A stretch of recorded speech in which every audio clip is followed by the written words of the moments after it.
जय हिंद जय भारत। कैसे हैं? तो फिर आइए आज मैं आप लोगों के सामने फिर एक नया वीडियो लेके आया हूँ जिसमें मैं आप लोगों को पढ़ाऊंगा नेगेटिव सेंटेंस। इसके पहले मैंने आपको बताया था टेंस के बारे में, क्या होता है टेंस। टेंस के 3 फॉर्म और तीनों का 4 फॉर्म होगा, तो 4 दिया 12 फॉर्म हो गया इसका। आप लोग याद है ना आप लोगों को कि पहचान क्या होती है उसकी। हिंदी के रगत में ता है, ती है, रहा है, रही है, चुका है, चुकी है, तारा है, ती रही है, आ ए इत्यादि आता है। तो मैं चाहूंगा कि आपको एक सेंटेंस पर मैं 12 टेंस जो होता है क्लियर कर दूं। या देखिए ध्यान से, आप एक छोटा सेंटेंस हम लेते हैं यहाँ पे। देखिए ध्यान से, जैसे कि मैं एक किताब पढ़ता हूं, मैं एक किताब पढ़ता हूं।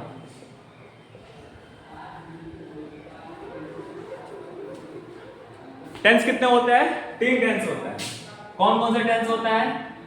प्रेजेंट टेंस होता है, ध्यान दीजिएगा आप लोग। दूसरा पास्ट टेंस होता है और तीसरा होता है फ्यूचर टेंस।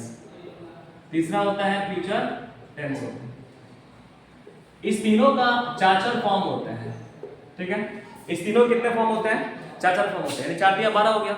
यानी एक चीज को आप, एक क्रिया को आप 12 रूप में लिख सकते हैं। कैसे? देखिए, मैं किताब पढ़ता हूं, पढ़ना वर्ब हो जाएगा, मैं सब्जेक्ट हो जाएगा, ये किताब ऑब्जेक्ट हो गया। कैसे बनाएंगे इसको? तो ये जो बनेगा आपको सेंटेंस, ये ध्यान दीजिएगा इस पे आप लोग, ये बनेगा आपको subject plus V1 V5 plus object. दूसरा पैटर्न जो होता है हम लोगों को subject plus is are am plus V4 plus object.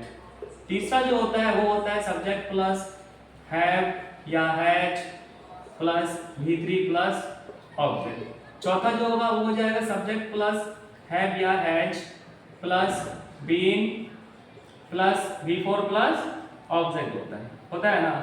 याद आ रहा है आप लोगों को? पास्ट में हो जाएगा सब्जेक्ट V2 प्लस ऑब्जेक्ट।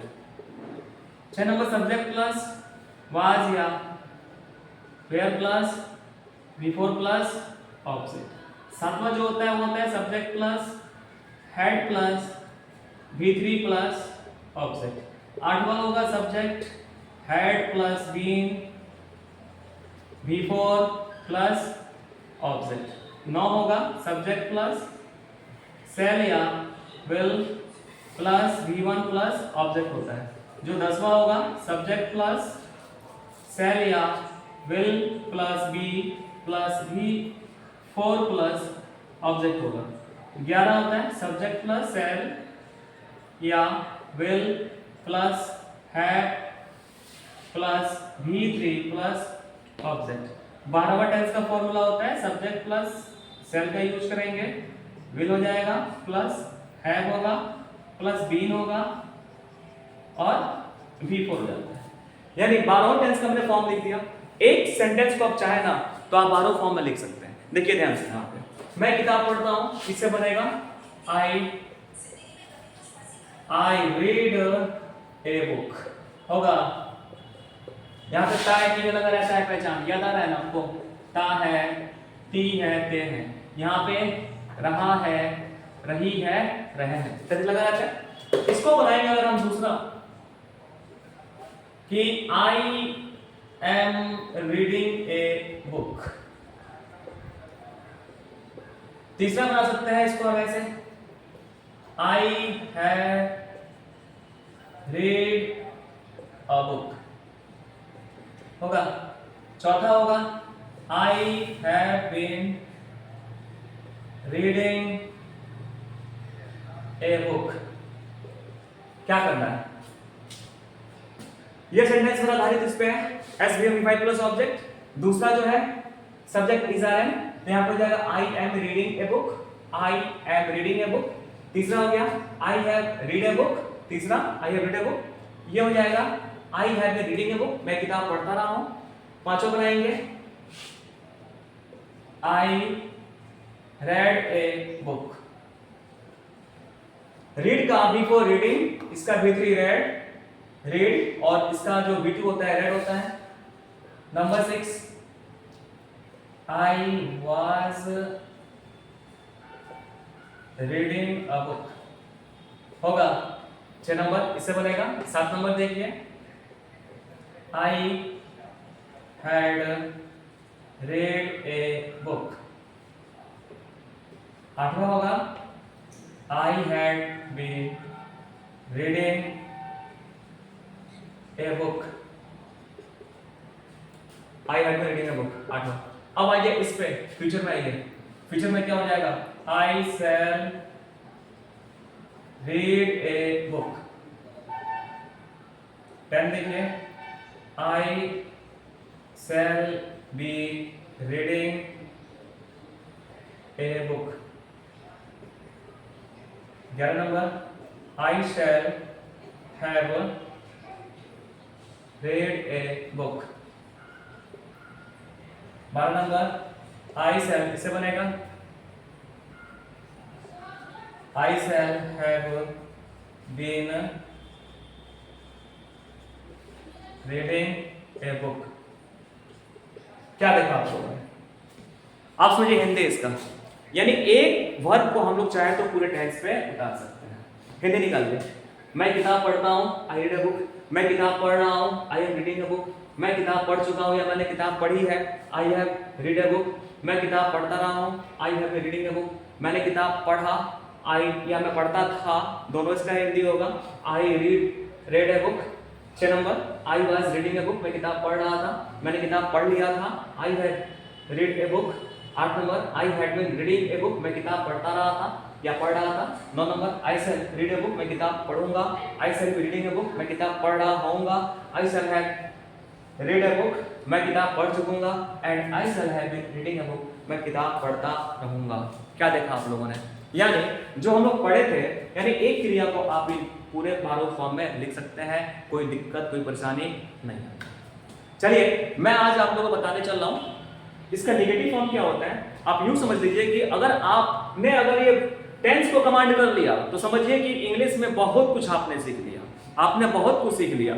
इस टेंस को बनाने के लिए आपको सब्जेक्ट का नॉलेज रखना होगा, वर्ब का, ऑब्जेक्ट का, ठीक है। जितना एप्लीकेशन है, is, are, am, have, has, ठीक है, वाज, हैड, शैल, विल, आपने सब सीख लिया होगा, मैंने बताया भी है। इसके बाद क्या देखना है हमको, इसका नेगेटिव फॉर्म कैसे होता है। किसी भी वर्ब दुनिया का आप इसको सेट कर देंगे, सेंटेंस आपका इंग्लिश का बनता जाएगा। देखिए तो मैं बता दूं आपको सेंटेंस का नेगेटिव कैसे करते हैं इन सभी का, इसको आप लोग देख लेंगे। इसका नेगेटिव कैसे करता है इस चीज को देखिए, इसका नेगेटिव कैसे करते हैं इस चीज को देखिए।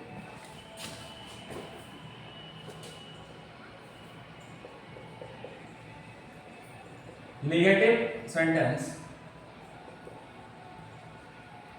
सेंटेंस जो होता है क्या होता है,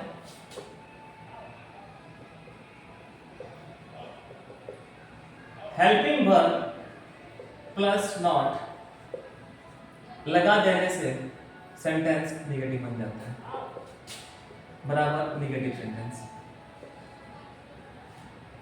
किसी वर्ब में आप जब नॉट लगा दोगे वो सेंटेंस आपका नेगेटिव बन जाता है। ये नेगेटिव जो होता है वर्ड या कई प्रकार के नेगेटिव वर्ड होते हैं, लेकिन ग्रामर में सामान्य रूप से हम लोग एक नॉट का प्रयोग करते हैं। जैसे देखिए नेगेटिव वर्ड कौन कौन से हमारे पास है, जो नेगेटिव वर्ड है इंग्लिश में जान लीजिए इसको आप। नेगेटिव वर्ड्स कौन कौन से हैं, केवल नो और नॉट ही नेगेटिव वर्ड नहीं होता है, हमारे पास नेगेटिव वर्ड कई सारे हैं। जैसे देखिए यहाँ पे नेगेटिव वर्ड की बात करें अगर हम, तो जो बिल्कुल सामान्य रूप से होता है वो नॉट होता है, उसके बाद नो होता है, उसके बाद देखिए नेवर होता है, फेल होता है, फेल माने नेगेटिव वर्ड होता है। किसी वर्ड के आगे अगर डिस इन लगा दीजिएगा वो भी नेगेटिव बना देगा, किसी वर्ड के आगे डिस लगा दीजिएगा वो बन जाएगा, किसी वर्ड के बाद में लेस लगा दीजिएगा वो बन जाएगा, किसी वर्ड के आगे अगर इन लगा दीजिएगा वो नेगेटिव बन जाएगा, किसी वर्ड में अगर अनलेस है वो भी नेगेटिव वर्ड है, अनटिल है ये भी नेगेटिव वर्ड आपका है, नाइदर है, नॉर है, ये सारे के सारे जितना बताया मैंने आपको ये सारे नेगेटिव वर्ड कहलाते हैं। अगर बात करें इसका नो सूनर देन जो वर्ड है ये भी नेगेटिव वर्ड हो जाता है, no sooner dash dash than, ये सारे के सारे वर्ड नेगेटिव होते हैं। अगर ये वर्ड जो मैंने लिखा है यहाँ पे देखिएगा ध्यान से आप लोग, जितने वर्ड मैंने लिखा है अगर ये सेंटेंस में सारे वर्ड लग जाते हैं तो मान के चलिए कि सेंटेंस नेगेटिव हो ही जाता है, ठीक है। देख लेंगे हिंदी इसका। नो, नॉट मतलब नहीं होगा, नो मतलब ये नहीं होता है, या कोई नहीं, नेवर मतलब कभी नहीं, फेल मतलब असफल, असफल होना, ठीक है।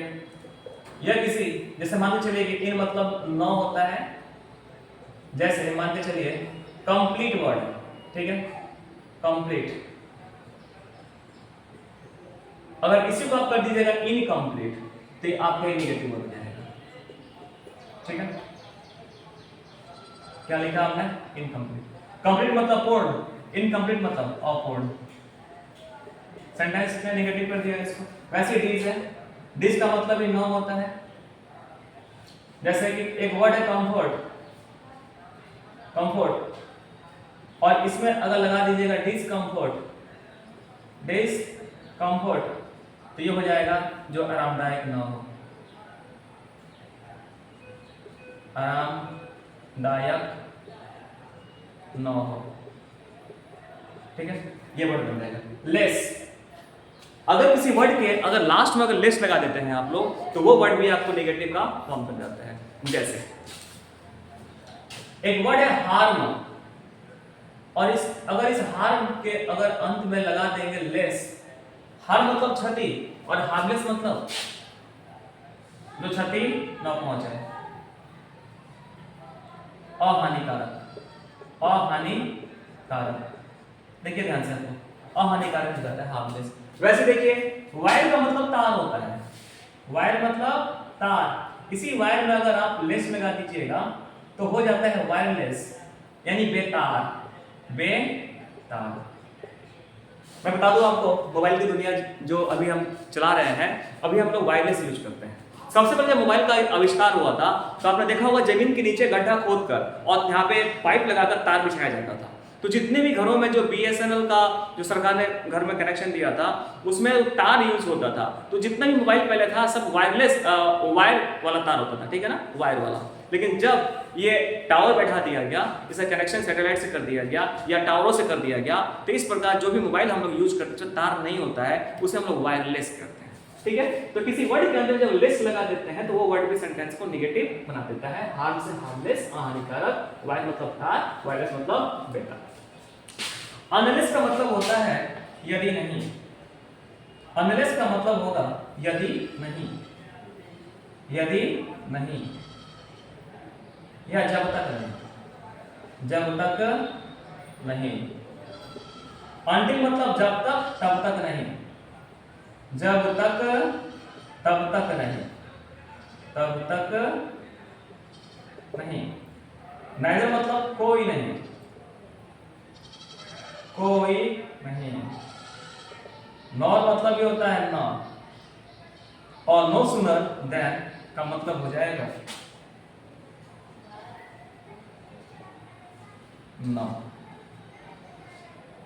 या अभी डैश डैश नो, इस सेंस में हम लोग लेते हैं।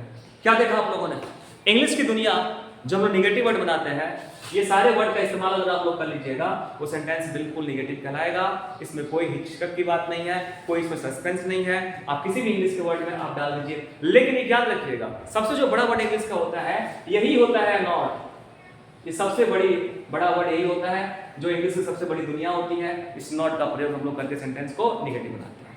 खास बात यह है कि नॉट के साथ इस नॉट का प्रयोग कभी भी अकेले नहीं होता है। हाँ, इस नो का प्रयोग अकेले हो सकता है, लेकिन नॉट का प्रयोग अकेले नहीं होता है। इस नॉट का प्रयोग करने के लिए हमको हमेशा किसी न किसी वर्ब की आवश्यकता पड़ती है, और वैसे वर्ब को हम लोग कहते हैं हेल्पिंग वर्ब। क्या कहेंगे? Helping verb. ये हेल्पिंग वर्ब के साथ में नॉट का प्रयोग हो जाएगा। वही मैंने लिखा है helping verb plus not, helping verb plus not. जब ये दोनों वर्ड को मिला देंगे तो सेंटेंस हमारा नेगेटिव बन जाता है। आप इसको स्क्रीनशॉट कीजिए, फिर हम आगे बताते हैं आप लोग।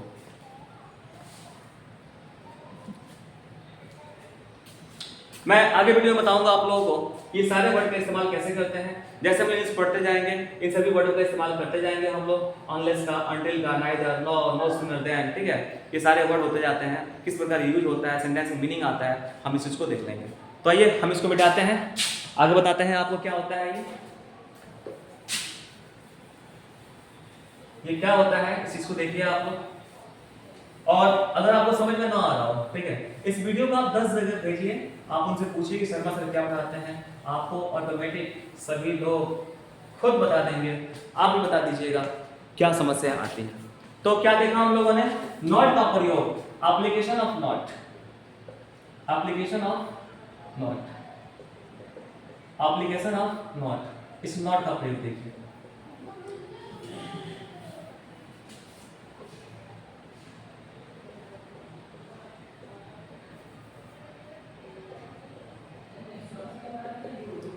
हेल्पिंग वर्ब प्लस नॉट, या इसको हम लोग कर देंगे कॉन्ट्रैक्टेड फॉर्म, कॉन्ट्रैक्टेड फॉर्म। कैसे होता है, समझने वाली बात यह है कि हमारे पास दो वर्ब होते हैं, एक को कहते हैं मेन वर्ब और दूसरा होता है हेल्पिंग वर्ब। मेन वर्ब वो होते हैं जिसके 5 फॉर्म होते हैं। मेन वर्ब को V1, V2, V3, V4, V5 के नाम से जानते हैं। जैसे ध्यान दीजिए आप लोग, अगर हम कहें गो, वेंट, गॉन, गोइंग और गोज, ध्यान से देखिए आप लोग, इसको V1, V2, V3, V4, V5 के नाम से जानेंगे। ऐसे वर्ब जिनके 5 फॉर्म होते हैं उन्हें हम लोग मेन वर्ब की श्रेणी में रखते हैं, कैटेगरी में रखते हैं। वैसे देखिए ईट, एट, ईटन, ईटिंग और ईट्स, ये क्या हो गए, इसको V1, V2, V3, V4, V5 के नाम से जानते हैं। इस बात को याद कर लीजिएगा आप लोग। इसमें बताएंगे आप लोगों को कि हम जो V1 से लेकर V5 होते हैं, इसमें वर्ब की कैटेगरी जो होती है, इसमें रेगुलर और इरेगुलर वर्ब होते हैं। कुछ वर्ब ऐसे होते हैं जिनमें ईडी लगा देने से V2, V3 बन जाता है, ठीक है। कुछ ऐसे वर्ब होते हैं जिनका रूप ही बदल जाता है बिल्कुल। जैसे देखिए गो सीधे बदल गया वेंट, बदल गया गॉन, ईट, एट, ईटन, बिल्कुल बदल गया।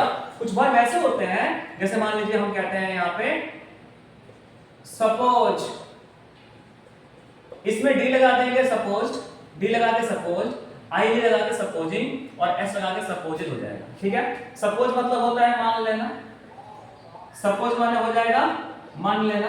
अब ध्यान देखिए, इसमें डी लगा देंगे, डी लगा देंगे तो ये V2, V3 डी लगाने से बन जाता है, कोई इसमें परिवर्तन नहीं हुआ। सपोज सपोज सपोज हो गया ना, कोई दिक्कत नहीं हुआ। लेकिन वही देखिए यहाँ पे गो से वेंट हो गया, फिर गॉन हो गया, ये बिल्कुल ही अलग अलग रूप हो गया। तो ऐसे वर्ब को हम लोग कहेंगे इरेगुलर वर्ब और ऐसे कहेंगे हम लोग रेगुलर। तो जिसके 5 फॉर्म होते हैं V1, V2, V3, V4, V5, उसे हम लोग कहेंगे मेन वर्ब। लेकिन ऐसे वर्ब को छोड़कर कुछ ऐसे वर्ब होते हैं जो मेन वर्ब का काम भी करते हैं और नहीं भी करते हैं, तो वैसे वर्ब को हम लोग कहेंगे हेल्पिंग। उसको ग्रामर में एक खास कैटेगरी में रख दिया गया है, उसको हम लोग कहेंगे हेल्पिंग वर्ब। कौन कौन से हेल्पिंग वर्ब होते हैं आप सब जानते हैं, आइए मैं रिवीजन कर दूं आपको नॉट के साथ। पहले जो वर्ब है इज, या तो इसके साथ आप नॉट का यूज कर दो। Number 2 are plus not. Number 3 am plus not. Number 4 was plus not. where plus not. had plus not. has plus not. had plus not. देखिए ध्यान से, is प्लस नॉट इसका कॉन्ट्रैक्टेड फॉर्म हो जाता है isn't। r प्लस नॉट का contracted form हो जाता है aren't। m प्लस नॉट का कॉन्ट्रैक्टेड फॉर्म हो जाता है aren't। was प्लस नॉट का कॉन्ट्रैक्टेड फॉर्म हो जाता है wasn't। where प्लस नॉट का कॉन्ट्रैक्टेड फॉर्म होता है weren't। had प्लस नॉट का कॉन्ट्रैक्टेड फॉर्म होता है haven't। has प्लस नॉट का hasn't। had प्लस नॉट का hadn't। क्या किया हम लोगों ने यहाँ पे, ध्यान से देखिएगा, कुछ करना कुछ नहीं है, आप सीधे यहाँ का ओ हटा दो, ठीक है। इस में और एन को मिला दो, इज और ऊपर से कॉमा डाल दो, टी लगा दो, आपको कन्फर्म हो जाता है इसको। ये फायदा उससे जो होता है जब हम पढ़ेंगे क्वेश्चन टैग, या हम जो पढ़ते हैं आपको यस नो क्वेश्चन है डब्ल्यूएच क्वेश्चन, उसमें क्या होता है ना कि सब्जेक्ट से मात्र एक वर्ड आगे जाता है, उस कंडीशन में हम लोग शॉर्ट फॉर्म का यूज कर देते हैं, इसलिए इसको बनाएं। और देखिए ध्यान से आप लोग, अगर डू का यूज करेंगे नॉट के साथ तो या तो डू नॉट कह देंगे आप लोग, या इसको शॉर्ट फॉर्म में डोंट कहिए। डज का यूज करेंगे आप तब नॉट लगा देंगे, या डजंट कहिए। 11 नंबर है डिड का यूज कीजिए प्लस नॉट कर दीजिए, या इसको डिडंट कहिए। सेल का यूज करेंगे आप लोग नॉट, या इसको शॉर्ट फॉर्म में सेलेंट नहीं होता है, सांड होता है। 13 जो होगा वो होगा विल प्लस नॉट, इसको हम ऑन्ड कहते हैं, इस बात को याद रखिएगा। विल प्लस नॉट विलंट नहीं होगा, विल प्लस नॉट ऑन्ड होता है। दोबारा देखिए इसको, is not isn't, are not aren't, am not aren't, was not wasn't, weren't haven't hasn't hadn't, do not या डोंट, डजंट या डज नॉट, डिड नॉट या didn't, shall not shan't, will not won't हो जाता है। क्या अगर हमको ये सेंटेंस बनाना है नेगेटिव के लिए तो या तो आप इसको अलग अलग फॉर्म का यूज कर सकते हैं। हेल्पिंग वर्ब, ये सारे is are am was were have has had do does did shall will, ये सारे के सारे हेल्पिंग वर्ब कहे जाते हैं। हाँ एक चीज और बता दूं मैं आपको कि ये जो is are am have has had जो है ये कभी कभी मेन वर्ब का काम भी करते हैं। कब? जब हम टू बी आएगा होना के रूप में, उस कंडीशन में मेन बन जाते हैं। लेकिन जैसे ही सबका प्रयोग हम टेंस में करेंगे तो देखिए ध्यान से, यहाँ पे सब्जेक्ट हो गया ना, ये V1 V5 हो गया ना, यहाँ पे ऑब्जेक्ट है, तो इसमें हमारा हेल्पिंग वर्ब नहीं है, तो इसमें क्या होता है कि हम डू डज लेंगे, ये डू और डज ले लेंगे। इसमें V4 है तो मेन वर्ब V4 हो जाएगा, और इज आर एम यहाँ पे हेल्पिंग वर्ब हो जाएगा। तो नॉट का प्रयोग हम इसके साथ करेंगे, इसके साथ हम लोग नहीं करेंगे। 3 नंबर में हैव हैज है, V3 है तो मेन वर्ब V3 हो जाएगा। हैव हैज जो है इसके साथ नॉट का प्रयोग कर देंगे हम लोग। यहाँ पे देखिए हैव हैज बीन, यहाँ पे ये तीनों हेल्पिंग वर्ब है, ये मेन वर्ब हो गया। यहाँ पे देखिए ये V2 है तो V2 में क्या है कि मेन वर्ब हो गया, इसमें हेल्पिंग वर्ब नहीं है, इसलिए यहाँ पे नॉट, इस प्रकार के सेंटेंस को बनाने के लिए, नॉट लगाने के लिए हम लोग यहाँ पे डिड का प्रयोग करते हैं। देखिए ध्यान से, हमने लिखा है डिड प्लस नॉट या डिडंट कर दो। इस प्रकार जो देखा आप लोगों ने यहाँ पे सेल है, विल है, सेल है, विल है, बी है, ये सारे हेल्पिंग वर्ब कहे जाते हैं। और V1 V5 V4 V3 V4 V4 V3 V4 V1 V4 V3 V4 ये सारे मेन वर्ब कहे जाते हैं। हम आशा करते समझ में आया होगा आपको। V1 से लेके V5 तक मेन वर्ब कहलाता है, और ये जो लिख दिया हमने इन सभी को हम लोग हेल्पिंग वर्ब कहते हैं। नॉट का प्रयोग कहाँ होगा? तो नॉट का प्रयोग हम लोग हेल्पिंग वर्ब के साथ में नॉट करते हैं। समझ आ रहा है आपको? क्या जी समझ आ रहा है? तो ये दो तरह से प्रयोग होगा, या तो इन हेल्पिंग वर्ब के साथ में अलग से नॉट लगा दो, और नहीं तो इन दोनों को मिला दो, सेंटेंस आपका बन जाएगा। उतारिए इसको, तो कोई दिक्कत है पूछिए।